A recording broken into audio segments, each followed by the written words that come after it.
Today we're talking isometric RPGs, those fantastic top-down role-playing games. I've put together a list of some of the absolute best ones out there, games you seriously need to play, so let's look at the first one. Planescape Torment. You know, I've learned some new tricks.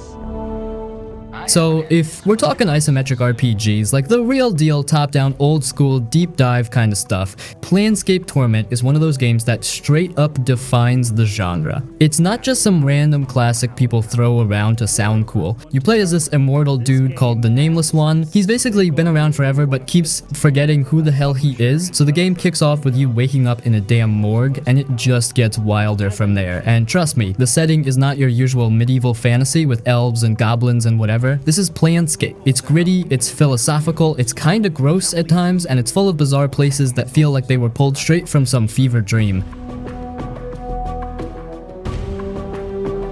Now, I'm not gonna lie, this game's super heavy on dialogue, like a lot of it, but the writing is fire. It actually makes you care about what people say, and your choices matter in ways you don't expect. It's less about fighting and more about thinking, talking, exploring, and just soaking in that world. And yeah, the isometric style, it nails that old school CRPG vibe, where you're clicking around, digging through dialogue trees, and planning your every move from that top-down view. So yeah, if you're down for a slower paced but super rich and meaningful RPG that really leans into that classic isometric style, like you're reading a damn fantasy novel but you're in control, Planescape Torment is a must. This much fun since the last time.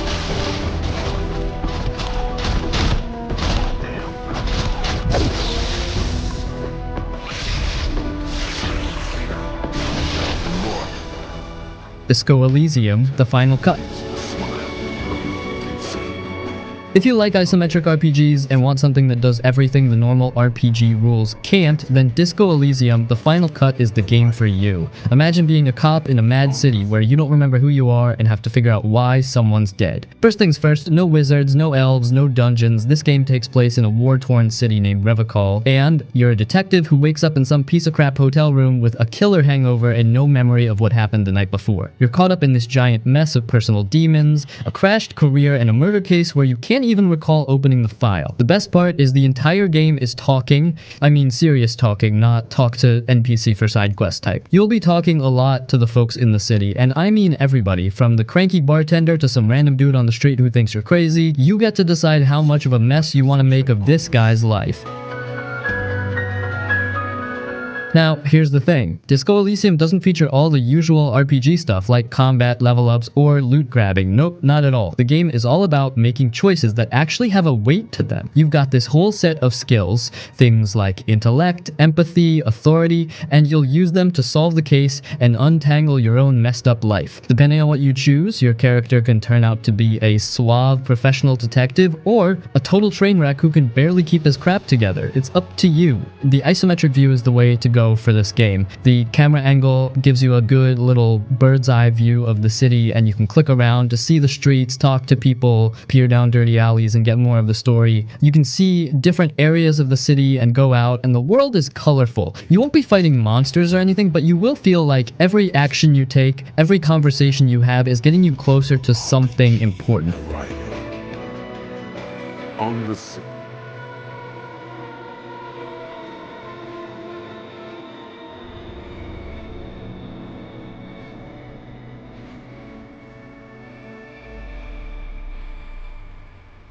Divinity Original Sin 2. This game is a freaking masterpiece, and it's everything you could want in a deep, tactical, story-driven RPG. So imagine a world where magic is super powerful and dangerous, and the people who wield it are treated like criminals. You play as a sorcerer, someone who can use magic, and you're thrown into a world of chaos. At the start of the game, you're stuck on a ship headed for a prison island because, well, you're a magic user and the authorities want to lock you up. But surprise, things go way worse, and soon you find yourself in the middle of a huge conflict that could change the fate of the entire world. The thing that sets Divinity Original Sin 2 apart from other RPGs is the combat system. It's turn-based, sure, but it's tactical in an amazing way. You've got all these different skills and magic spells, and they don't just look cool, they interact with the environment and each other in crazy ways. You can set stuff on fire, freeze enemies in place, electrify puddles of water, or even summon a freaking dragon to rain hell down on your enemies. The possibilities are endless, and the strategy involved is so rewarding. Every fight feels like a puzzle you need to solve, and it's honestly one of the most fun combat systems I've ever played. And then there's the world building. The story of Divinity Original Sin 2 is rich, detailed, and packed with twists and turns. You'll encounter a ton of factions, characters, and locations, all with their own agendas. The writing is top-notch, and there's so many layers to uncover. From epic quests to side stories that are just as important, you'll get lost in the world for hours, maybe even days.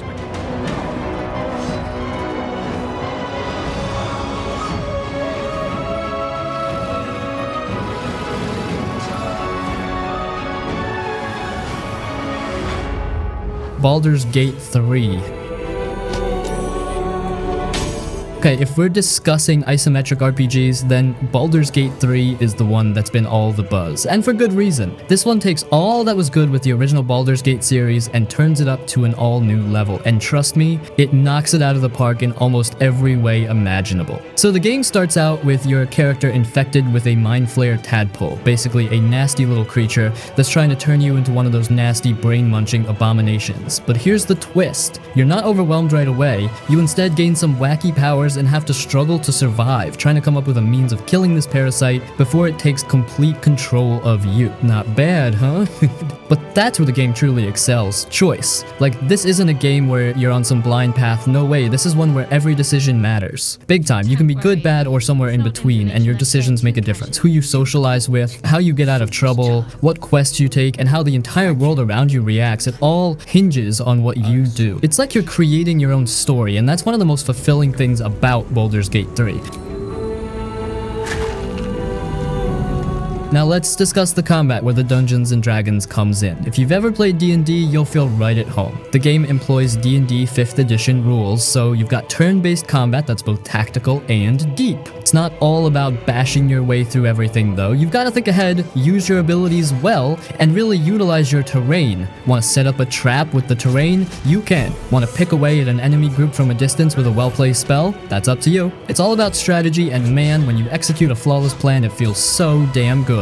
But what truly makes this game stand out is the freedom. Want to take the straight and narrow and play through the main story? Be my guest. But if you're feeling something else, and let's be honest, who isn't, you can do something entirely different. You can skip a whole lot of quests or even wipe out an entire faction if you want to. The world is open and you can do whatever you want with it.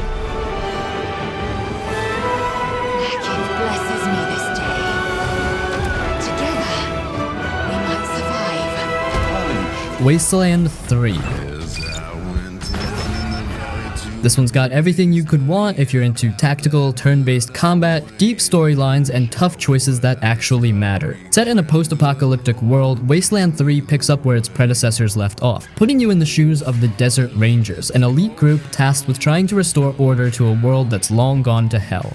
But this isn't just about survival, it's about making hard decisions with no easy answers. You'll have to navigate a world full of betrayals, politics, and moral gray areas, where every action you take impacts the fate of the people around you. So let's talk about the story, because it's what sets Wasteland 3 apart. The game kicks off with a mission to the frozen wastelands of Colorado, where you're sent to support a local warlord named the Patriarch. Sounds simple enough, right? Well, turns out things aren't as they seem. You're dragged into a mess of family drama, shifting alliances, and political intrigue, and suddenly, you've got to figure out who to trust and who's trying to screw you over. It's like an RPG version of a Game of Thrones political drama, with even more bullets and explosions.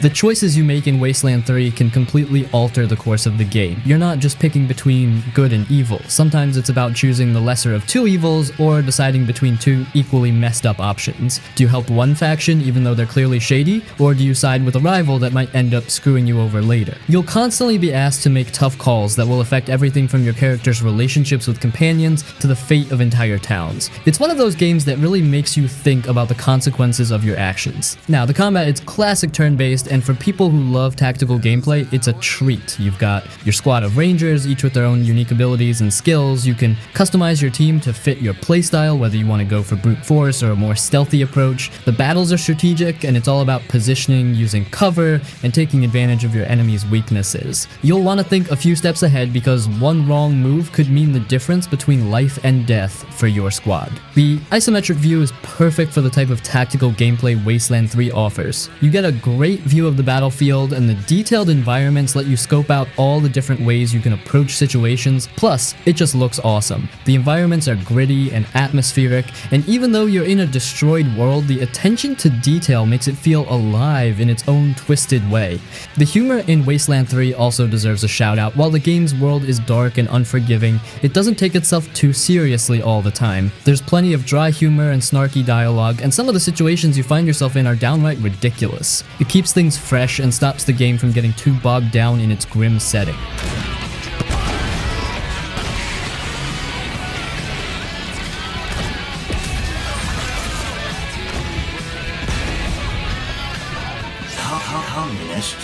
Communist. Pillars of Eternity 2 Deadfire. Well, if you're looking for an isometric RPG that combines deep, immersive storytelling with rich lore and a world that feels alive, then Pillars of Eternity 2 Deadfire is absolutely worth checking out. It's a direct sequel to Pillars of Eternity, and it takes everything the first game did right and just bumps it up even more. The story kicks off right after the events of the first game, and you're once again in the shoes of the Watcher, a character who can see and communicate with souls. This time though, things are a little more personal. Your main mission is to track down a rogue god, Eothas, who's wreaked some serious havoc. Not only are you out to stop a god from causing chaos, but you're also exploring the mysteries of your own past and the very nature of the world you live in. The first thing you'll notice about Deadfire is how much freedom it gives you. The game's world is expansive, with multiple islands to explore and a huge variety of factions to interact with. You're not just following one linear path. This is a game where your choices matter. Want to take the moral high ground and save everyone? Or maybe you'd prefer to throw caution to the wind and let chaos reign. Either way, you'll face consequences, and Deadfire does a fantastic job of making those choices feel significant.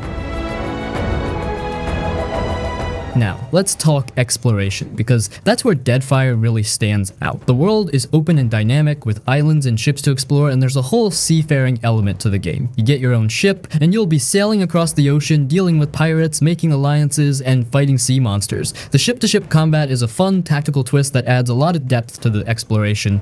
There's nothing like getting into a heated sea battle, using your ship's cannons, and feeling like the captain of your own destiny. Another highlight of Deadfire is the narrative writing. The dialogue is top-notch, and the game has a lot of that classic Pillars of Eternity charm where the writing is rich with history and lore, the world feels fleshed out, and you get a real sense of place. Whether you're talking to a mysterious merchant in a back alley or having a deep conversation with one of your companions, the writing pulls you in and makes you feel connected to the world. Now, this game isn't for the faint of heart. It's definitely on the more challenging side, and it can sometimes feel like a grind, especially when it comes to exploring the world and managing your resources, but for fans of deep, old-school RPGs, that's part of the charm. It's a game that demands your attention, but if you're into immersive storytelling and strategic combat, the payoff is totally worth it.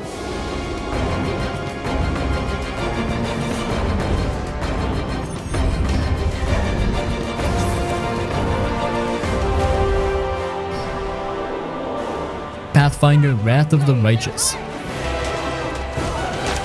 This game offers one of the most detailed, deep, and rewarding experiences you'll find in the genre, and it does so while giving you plenty of freedom to shape your own destiny. The story centers around an epic war between good and evil, with demons invading the world of Golarion. You, the player, take on the role of the commander of the Crusade, a military force trying to stop the demon invasion. Right from the start, you're thrown into a chaotic, world-ending conflict, but what makes the story really special is how your choices determine the outcome of the war and your character's fate. It's a classic tale of light versus dark, but with so much more to chew on, especially when you factor in the morally complex choices you'll have to make. One of the best parts of Wrath of the Righteous is the character creation. The game offers so much customization that you'll find yourself spending a solid chunk of time at the start just building your character. You get to pick your race, class, and abilities, but you can also choose an ascended path, which is essentially a class-specific upgrade that turns your character into something entirely unique. You could become an angelic figure, a demon yourself, or even tap tap into divine power, all of which come with special abilities and powers that change the way you play. It's a lot of fun to experiment with different combinations, and the flexibility really allows you to tailor your playstyle to your liking.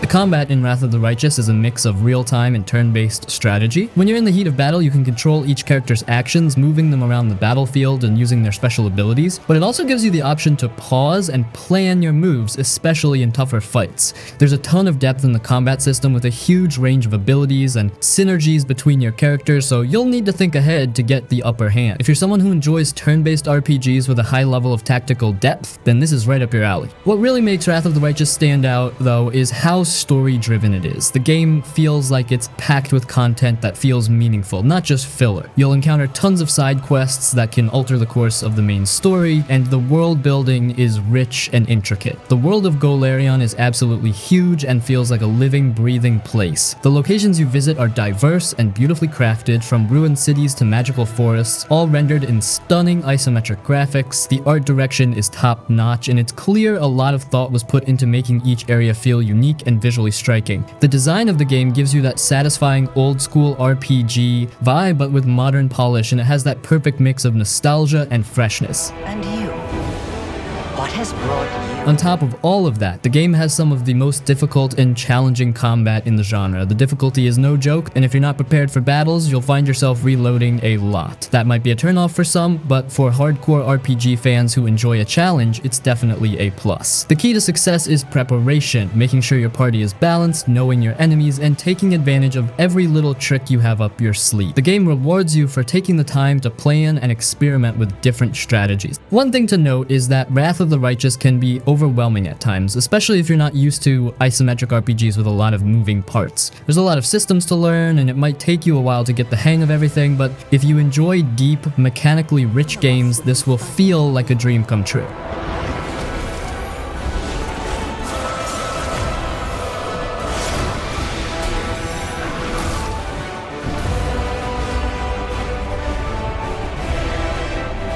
Tyranny. Forbade this.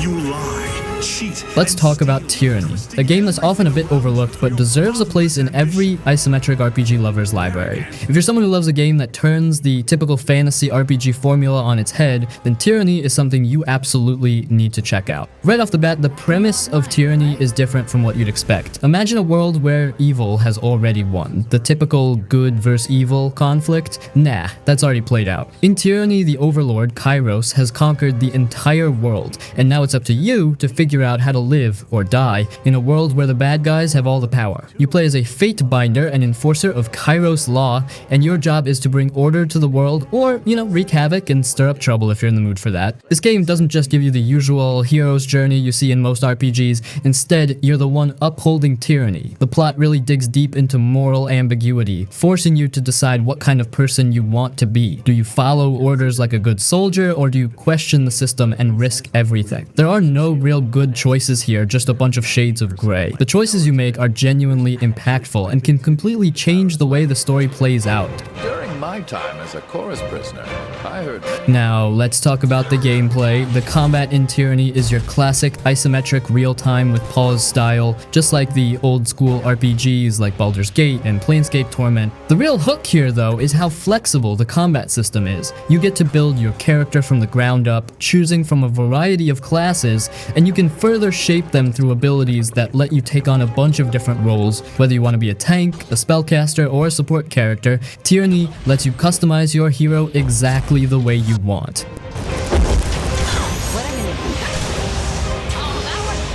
But what really sets Tyranny apart is how it lets you influence the world around you. The game is filled with factions, and the choices you make will affect your standing with them. Want to side with the rebels and fight for freedom? Cool, but that might piss off the local military faction. Or maybe you decide to stay loyal to Kairos forces and suppress the weak? That'll have consequences too. Your decisions affect how the world reacts, and there's no going back once you make your call. It's not just about good vs evil, it's about choosing your alliances and figuring out which side of the law you want to stand on. If you're into rich world building, you'll love the setting in Tyranny. The world feels alive, and there's a deep lore to uncover, from the lands that have already fallen under Kairos' rule to the factions that still fight for power. The game does an excellent job of making everything feel lived in and real. Even the cities and towns are filled with political intrigue, and there's always something going on behind the scenes. Plus, the art direction is top-notch, with beautifully designed environments and detailed character models that make the world feel unique. As the final conquest draws near, You lie, cheat, and steal, twisting everything around you for your bottomless ambition. Warhammer 40k Inquisitor Martyr. If you're into Warhammer 40k and you've been looking for an action-packed, isometric RPG that mixes fast-paced combat with a dark, gritty universe, then Warhammer 40k Inquisitor Martyr should be on your radar. This game isn't just about lore, it's about diving headfirst into the Warhammer 40k universe and getting your hands dirty, taking on the role of an Inquisitor as you hunt down the forces of chaos, uncover dark conspiracies, and fight to save the Imperium of Man from all kinds of grim horrors. First things first, the setting. Warhammer 40k Inquisitor Martyr is set in the vast, dystopian future of the Warhammer 40k universe, and if you're familiar with it, you know it's a place full of war, corruption, and unrelenting darkness. You play as an Inquisitor, an agent of the Emperor tasked with rooting out the enemies of mankind. The cool thing about being an Inquisitor is that you've got the power to investigate, interrogate, and just wreck shit when it comes down to it. You're not just some soldier, you're a force of nature, carrying out missions that require tactical thinking, heavy combat, and all-around badassery. The gameplay is a mix of action RPG elements with that signature Warhammer feel. It's a top-down, isometric view where you'll navigate through a range of environments from creepy space stations to derelict ships, all while facing off against hordes of enemies. Whether you're fighting chaos cultists, Xenos, or the heretical forces that threaten the galaxy, combat in Inquisitor Martyr is satisfying and fast. The controls are tight, and you can expect to be shooting, slashing, and using powerful psychic abilities to mow down enemies. One of the game's biggest selling points is the variety of playstyles available. You get to choose your class, and each class comes with its own unique abilities. Want to be a psyker and wield the power of the warp? You can do that. Maybe you want to go with a veteran warrior using heavy guns and armor to bulldoze through enemies? That's an option too. Each class feels completely different, and you can customize your character to match your preferred playstyle, whether that's going in guns blazing or using tactics and strategy to get the upper hand. It's all about choosing how you want to tackle the chaos. The game also has a loot system, which is pretty common in RPGs but works really well here. You'll be collecting all kinds of gear as you progress, weapons, armor, and relics that help enhance your character and make you more powerful. The gear is customizable too, so you can tweak your weapons and armor to fit your playstyle. This is great because you get to constantly feel like you're growing stronger and becoming more prepared to face the next wave of enemies. Plus, it just feels satisfying to find that rare powerful weapon that turns you into an unstoppable force of nature.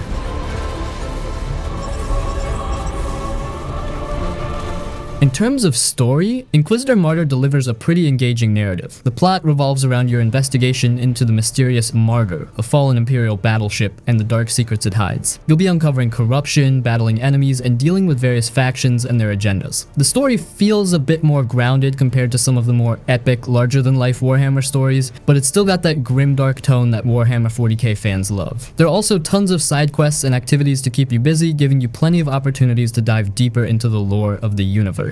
What I love about Inquisitor Martyr is how it captures the essence of Warhammer 40k while still giving you the freedom to play it like an RPG. There's a lot of fan service here for people who already love the universe, but the game also does a solid job of bringing new players into the fold without completely overwhelming them. The visuals are also top-notch with detailed environments, enemies, and the dark, industrial aesthetic of the Warhammer universe all coming through in full force. The game has a gritty, atmospheric feel, and it really helps immerse you in the universe's sense of hopelessness and constant war.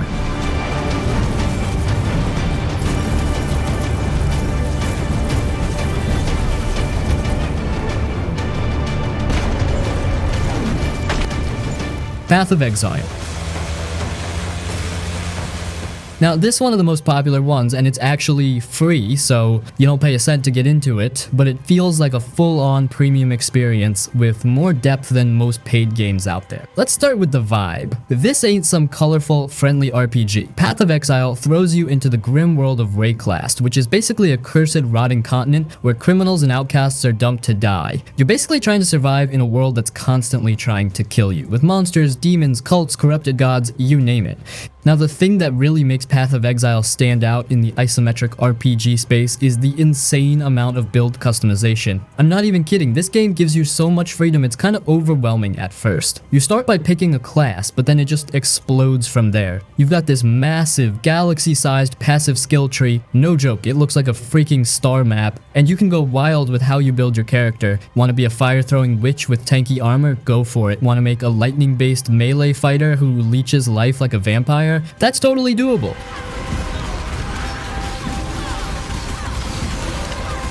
But it doesn't stop there. Your skills themselves come from gems, like actual items you slot into your gear. So instead of learning spells from a menu, you find or trade for skill gems and then link them with support gems to modify how they work. You can literally turn a basic fireball into this massive chain exploding, screen clearing attack just by linking the right stuff. It's deep, man, and super addictive once you get into it. Gameplay wise, Path of Exile plays like your classic action RPG. You've got that top-down camera, click to move control, and you're just blasting through enemies like a one-person army. The combat feels satisfying, especially once your build starts coming together and you're mowing down mobs in seconds. There's also a heavy focus on loot, like a lot of loot. You'll constantly be picking up weapons, armor, currency items, crafting materials, everything. If you like that feeling of finding rare, god-tier gear that takes your build to the next level, this game nails it. And even though it's free, the monetization is super fair. It's mostly cosmetics and extra stash tabs. Nothing pay to win, which is honestly refreshing in today's market.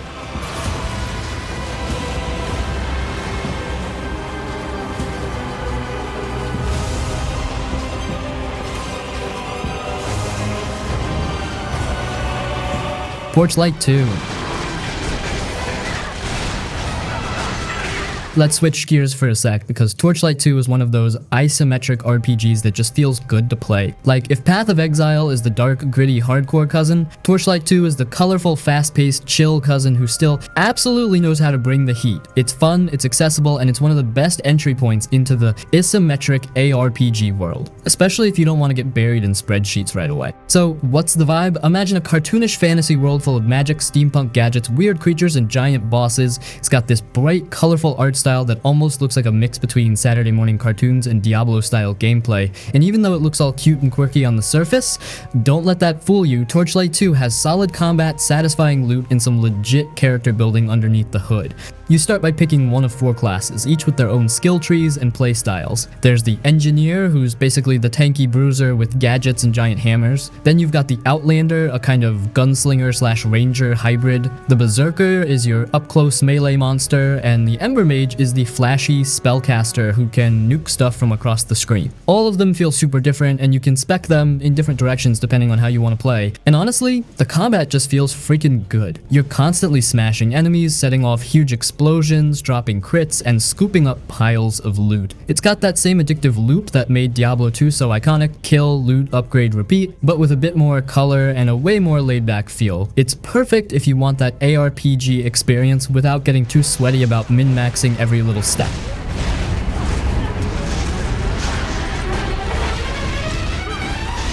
Now, if you're coming from something super heavy like Divinity or Baldur's Gate, just know Torchlight 2 leans way more into action and loot than deep storytelling. The plot is there, sure, but it's kind of just background noise for the fun. But, I mean, yeah, that's part of its charm. Sometimes you just want to chill, smash monsters, and see your screen light up with loot drops, and this game is perfect for that. It's aged really well, too. Still runs smooth, still looks great in its own stylized way, and the modding community is still alive and kicking. You can add custom classes, maps, new gear, and all kinds of wild stuff if you want to spice things up even more.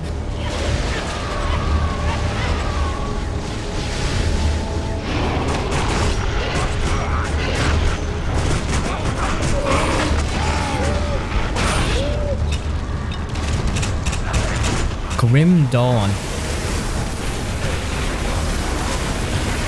This one's for the folks who love that dark, gritty vibe with deep builds, tight combat, and endless loot. It's like someone looked at Diablo 2 and Titan Quest and said, yo, what if we made this even more intense, but also gave players way more control over their characters? And yeah, that's pretty much what you get here. The second you fire it up, you know you're in for something a little more hardcore. The setting is this post-apocalyptic world where humanity's basically on the edge, and you're just dropped into the middle of it with a rusty weapon and a reason to wreck everything that moves. It's dark, it's brutal, and the atmosphere is thick, like really thick, the kind of game where the fog and rain almost feel like part of the combat.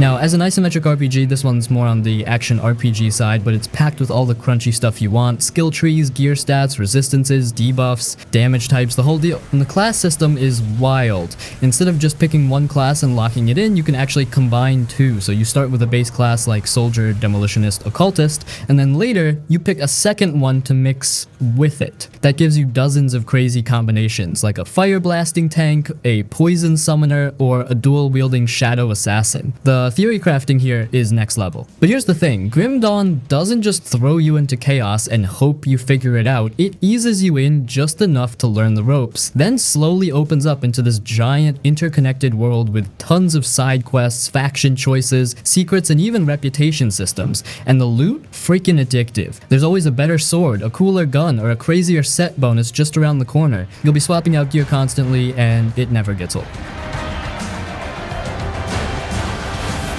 The game feels super satisfying moment to moment. The combat hits hard, the enemies explode into giblets, and your character just gets more badass as you go. Whether you're dropping meteor storms on skeletons or slicing through zombies with dual axes, everything has weight and flash, and it runs smooth even on older rigs. Another thing worth shouting out is how damn complete this game feels. You're not getting some half-baked RPG with content locked behind DLC walls. The base game alone is massive, and if you grab the expansions like Ashes of Malmouth and Forgotten Gods, you're easily looking at 100 plus hours of quality gameplay. And it never feels like filler. Every area, every dungeon, every boss has its own little flavor.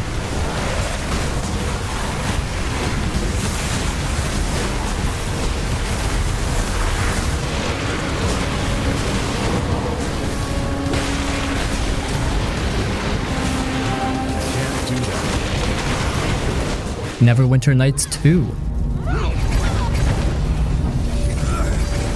The game throws a ton of stats, skills, and dice roll mechanics at you, but once you get the hang of it, it's actually super rewarding. The amount of freedom you get when building your character is nuts. Want to play as a sorcerer with crazy AoE spells, or maybe a sneaky rogue that talks their way out of everything? Totally doable. Now the story, it's a classic small town nobody becomes the chosen one kind of deal, but it's done pretty well. You start off as this random orphan in a quiet village, and things go south real quick. There's war, ancient relics, secret identities, a shady court trial, all that good fantasy stuff. And yeah, it's a slow burn in the beginning, but later chapters really step it up, especially when you start making those big moral choices. The people of Ember didn't fight back. Also, this game gives you a full party, like Baldur's Gate style. You're not just rolling solo here, you'll recruit a whole group of companions with their own personalities, banter, side quests, and drama. Some of them are kinda annoying, in a good way, some are just plain cool, but they all add flavor to the adventure. You also get to build up your own stronghold later on, which adds a whole new layer of strategy and choice. Feels like you're actually running something important, not just reacting to the world. Combat-wise, it's real-time with pause, so it's kinda like setting up a game of chess mid-battle. You gotta pause,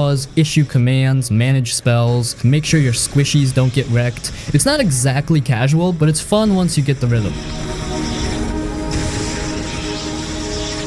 The engine can be clunky, especially when you're dealing with camera angles and pathfinding, but it's also moddable as hell. There's tons of community content, new campaigns, tweaks. You could be playing this thing for years if you fall into the modding rabbit hole. So yeah, Neverwinter Nights 2 ain't the easiest game to get into, and sure, it's not perfect, but if you want that classic D&D style isometric RPG experience with rich party dynamics and a big branching story, this one still holds up. Just give it a little time to get going and you might end up totally hooked.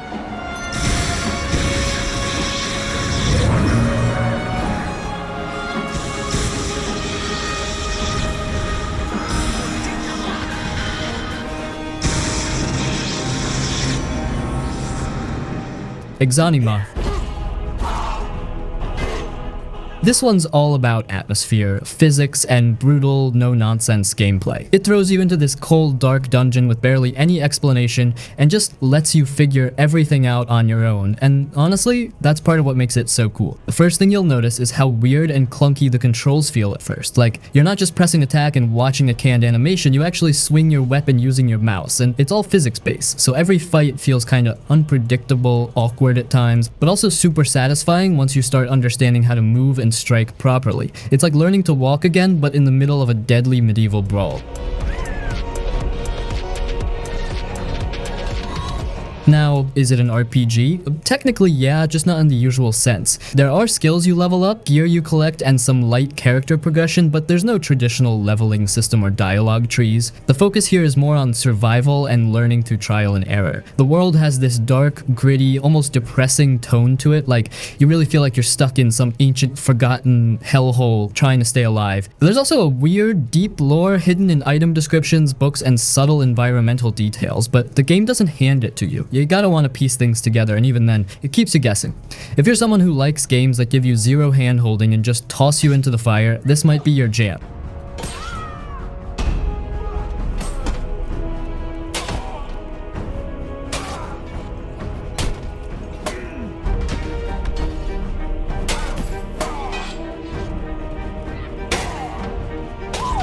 Sands of Salzaar.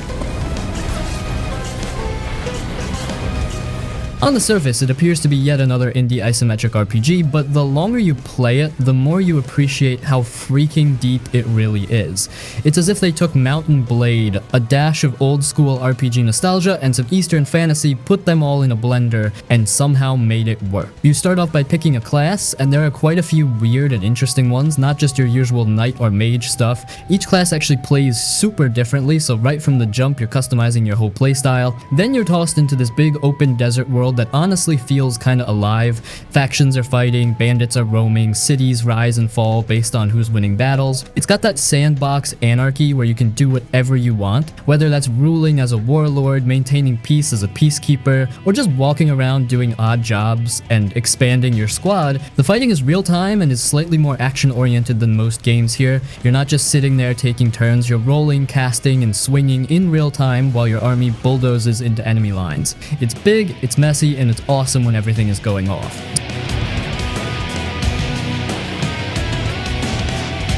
It's what makes Sands of Salzaar so amazing. You begin with nothing and gradually build this legend in the world. The choices you make count, but not in the cinematic, you save the puppy or let the puppy die sort of sense, but like, do you fight with this faction, rescue this city, stab your mates in the back? It's political, it's messy, and it's a blast of hell. If you're in the mood for a relaxing, story-centric RPG, this isn't that, but if you're up for a large, unapologetic desert romp in which you create your own way and go wild, Sands of Salzaar more than merits a try.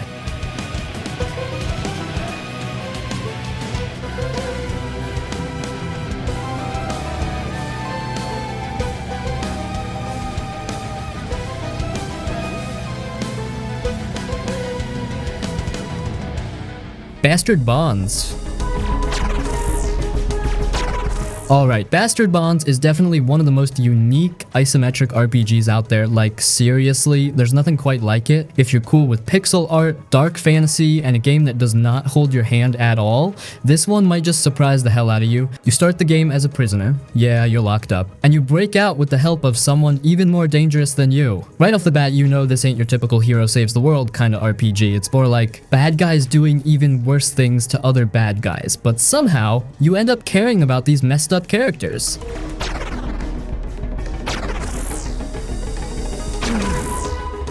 Combat's tactical, grid-based, and turn-based, but also pretty fast-paced. You move your party around the map like a strategy RPG, you know. Now, this game is definitely not for everyone. It's unapologetically mature, it leans into adult themes, and visually, let's just say it's not afraid to be bold. But the crazy part is, under all that edginess, there's actually a smart, well-built RPG system here with real depth. There's character recruitment, relationship mechanics, and some surprisingly emotional moments tucked in between the blood and chaos.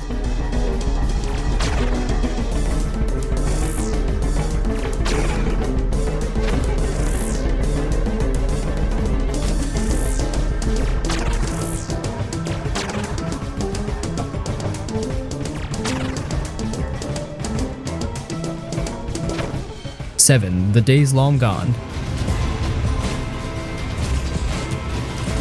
Okay, 7 The Days Long Gone is a game that falls short of being loved, basically. It's got the whole post-apocalyptic thing you'd find plenty in games, but with an actual twist. Just imagine an open-world, real-time RPG that features a dash of exploration, a dash of strategy, and a whole lot of survival mechanics. The narrative here is that you're a guy named Teriel, an inmate who finds himself waking up in a devastated world with no idea how you ended up there. The game takes place in a huge open world, hundreds of devastated cities, rotten forests, and hostile areas. You're not mindlessly traipsing around shooting things, however. There's heaps of scavenging, resource management, and attempting to survive in a world where literally everything is trying to kill you. It's merciless. The game's heavy on exploration and ensuring you've got a sufficient supply. You'll need to have food, water, ammunition, stuff you might not appreciate in other games. If you get too reckless or neglect planning, you'll be in a tight spot, which is a nice twist on the typical RPG formula. It makes you plan ahead of time, which is nice. And look, the graphics are not the most flashy, but they have a gritty, post-apocalyptic vibe. The landscapes are haunting and lovely in their own right, and the world feels inhabited. It's not too polished, but that helps the atmosphere as well. If you like deep tactical combat and a world that requires you to think twice before every move, 7 The Days Long Gone is well worth the time. It's not the most accessible game out there, but if you see it through, you'll discover a fascinating and difficult RPG that truly rewards patience and planning. It's a bit rough around the edges, but it's got good stuff in there.